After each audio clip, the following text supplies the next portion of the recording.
দিদুলস ওয়ার্ল্ডে তোমাদের স্বাগত। আশা করি তোমরা সবাই ভালো আছো। আজ আমি তোমাদের মেয়েদের সায়া কি করে কাটিং করতে হয় সেটা দেখাবো। আমি এখানে 6 ছাটের সায়ার ডায়াগ্রামটা দিলাম।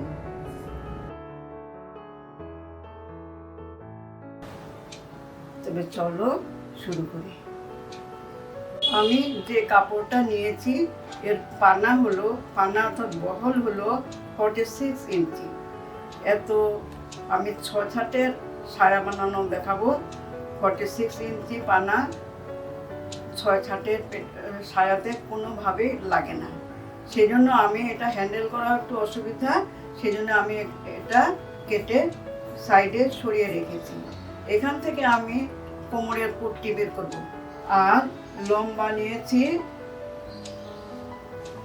35 ইঞ্চি, মাপ হবে 20 ইঞ্চি। আমি সেটা ডেসক্রিপশন বক্সে দিয়ে দেব। এখন আমি এটা শুরু করি।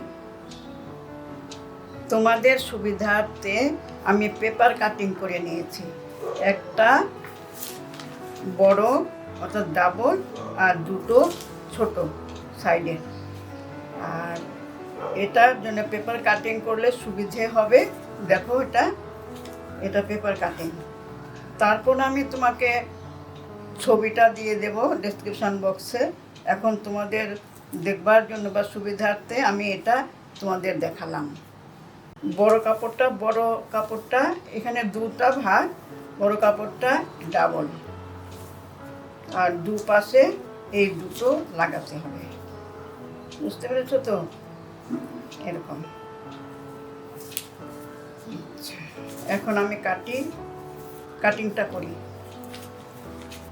লম্বাটা ফোল্ড করে, নিচের ফোল্ড, কোমরে কিছু যাবে, পট্টি লাগাবার সময় কিছু যাবে, সব মিলিয়ে আমি 36 ইঞ্চি কাপড় নিয়েছি লম্বা। কাপড়টা আমি সাইডে রেখে দিচ্ছি, পরে দরকার হলে আমি এটা ইউজ করব।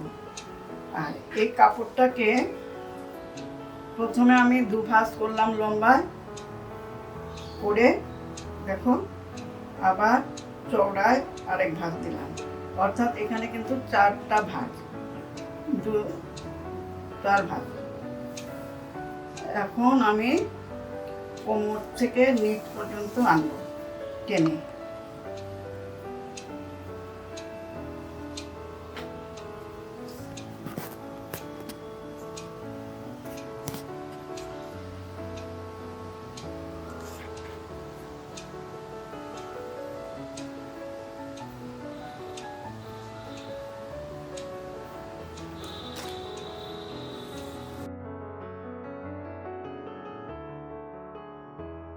তেরচা করে দাগ দিয়ে নিচ্ছি।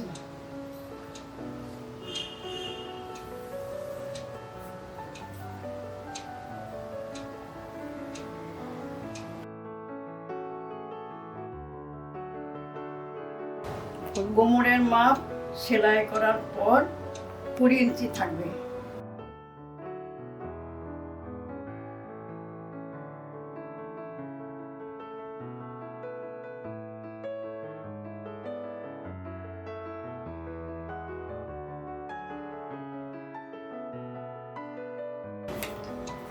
ছোট দিকটা কোমরের দিক, আর বড় দিকটা, চওড়া দিকটা নিচের দিক।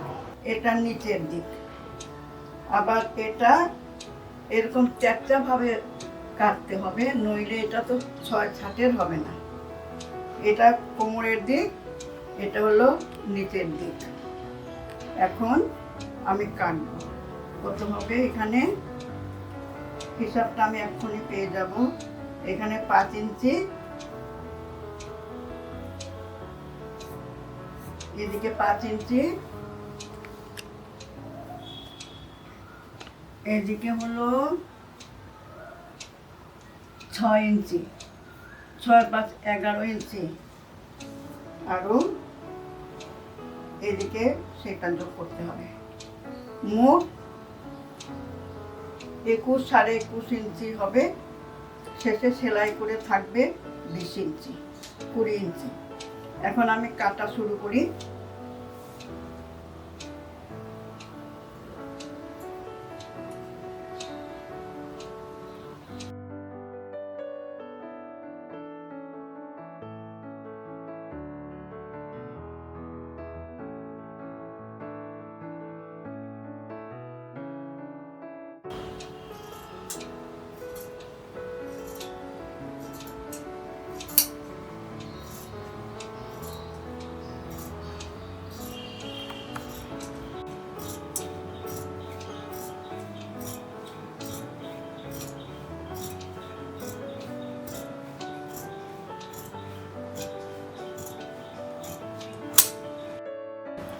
এগুলো দুভাঁজ করেছিলাম তো লেগে আছে, এটা আমি কেটে দেবো।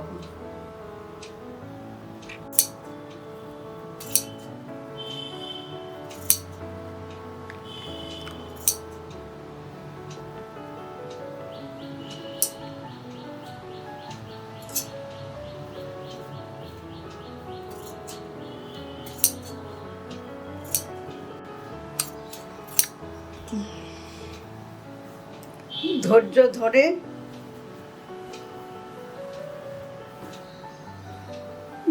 ধরে মনোযোগ দিয়ে দেখবে।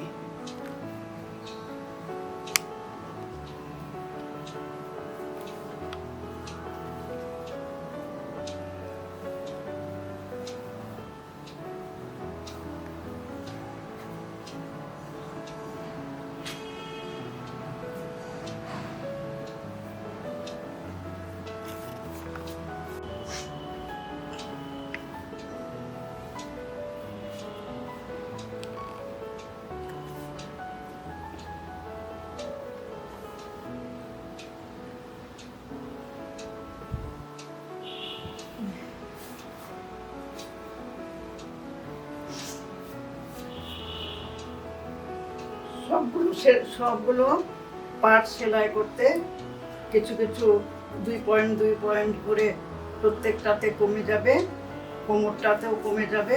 তাছাড়া কোমরের এই জায়গার মধ্যে আমি ফিতে ঢুকাবার জন্য আমি ঘর করব, কেটে দেবো, এটাতেও কিছু কমে যাবে। মোট কোমরে গিয়ে থাকবে 20 ইঞ্চি বা 21 ইঞ্চি সেলাই করার পর।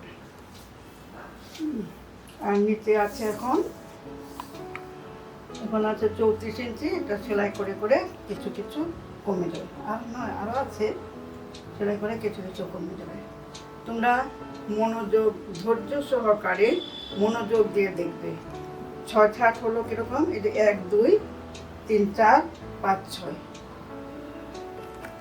একটা সাইডে 3টে করে, বড়টা আর ছোট দুটো। এখন আমি পট্টির কাপড়টা কাটবো। এখন আমি এটা উঠিয়ে পট্টির কাপড় কাটবো। এগুলি তোমরা ঘরে করলে অনেকগুলো পয়সা বেঁচে যায়। তাছাড়া কেউ যদি বিজনেস করতে চাও তবে কম দামে থান কাপড় কিনে ঘরে বসে এগুলো করতে পারো। এতে তোমাদের কিছু ইনকাম হয়, তাছাড়া নিজেদেরও অযথা পয়সাটা খরচ হয় না, নিজেরাও ব্যবহার করতে পারো। এখন আমি পট্টির কাপড়টা কাটি। এটাতে অনেক পানার কাপড়, অনেক বহলের কাপড়, এটা আমার পক্ষে কন্ট্রোল করা একটু মুশকিল ছিল, সেই জন্যে আমি এটাকে কেটে সরিয়ে রেখেছিলাম। এখন আমি পট্টির কাপড়টা কাটবো।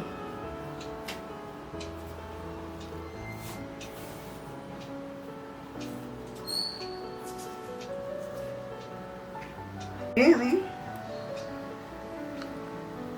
কোমরে আমি 22 ইঞ্চি কাপড় কাটবো। 22 ইঞ্চি কাপড় কাটবো, কারণটা হলো আমি ফিতে ভরবার যে জায়গাটা সেটাকে এভাবে সেলাই করে নেব, এতে কমে যাবে। 22 ইঞ্চি কাপড়, 2.5 ইঞ্চি পট্টি হবে, অর্থাৎ 5 ইঞ্চি আমার কাটতে হবে।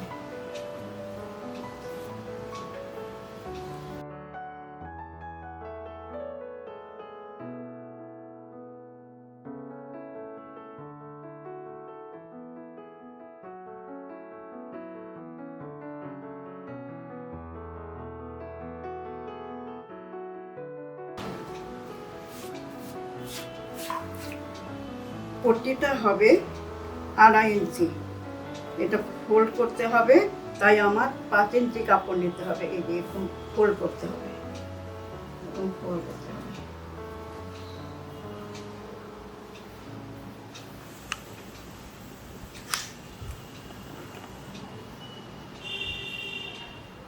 কাপড় নেব,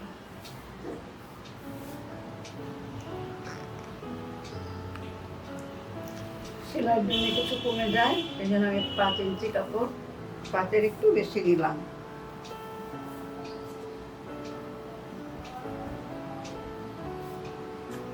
এটা হলো পট্টির কাপড়।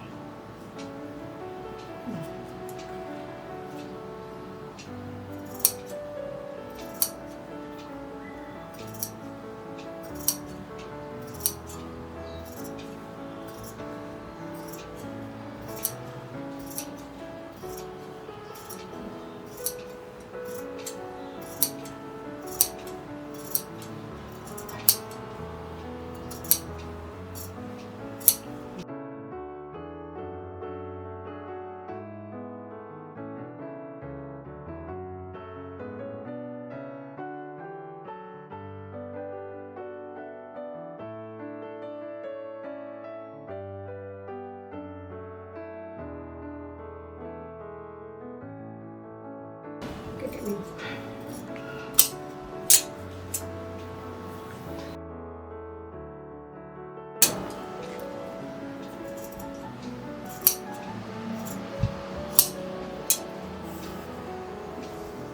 পট্টিটা আমি 22 ইঞ্চি কাটলাম, কারণ দুটো সাইড, কোমরের দুটো সাইডে এরকমভাবে আমার সেলাই করতে হবে। ফিতে ভরার জায়গাটাতে আমার ফোল্ড করতে হবে। তারপর 21, 20, 20.5 এরকম থাকবে। আর কোমরটা একটু চওড়া, একটু বেশি হলে ভালো, পড়তে টান পড়বে না। পড়তে যদি টান পড়ে তখন এদিকে ছিঁড়ে যেতে পারে।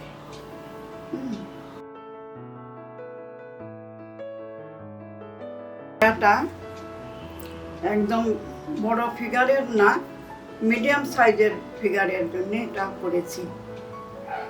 ধরো 5'1", 5'1" ওরকম হাইট যাদের। আর বেশি মোটা হলে আরও চওড়া করতে হবে। তখন আমি ব্রেথে যে 29 ইঞ্চি নিয়েছি, 29 ইঞ্চিতে হবে না, আরও ধরো তোমার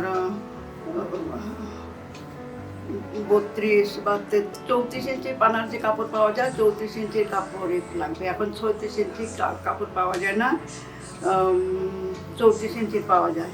34 ইঞ্চির কাপড়ের পুরোটা এরকম ফোল্ড করবে। ফোল্ডিংটা একই, খালি শুধু যারা চওড়া, যারা মোটা, তাদেরটা কোমরটা বড়, তো সেই তাদেরটা একটু বেশি লাগবে। এটা নিজস্ব মাপ দিয়ে করতে হবে, নিজস্ব মাপ দিয়ে করবে।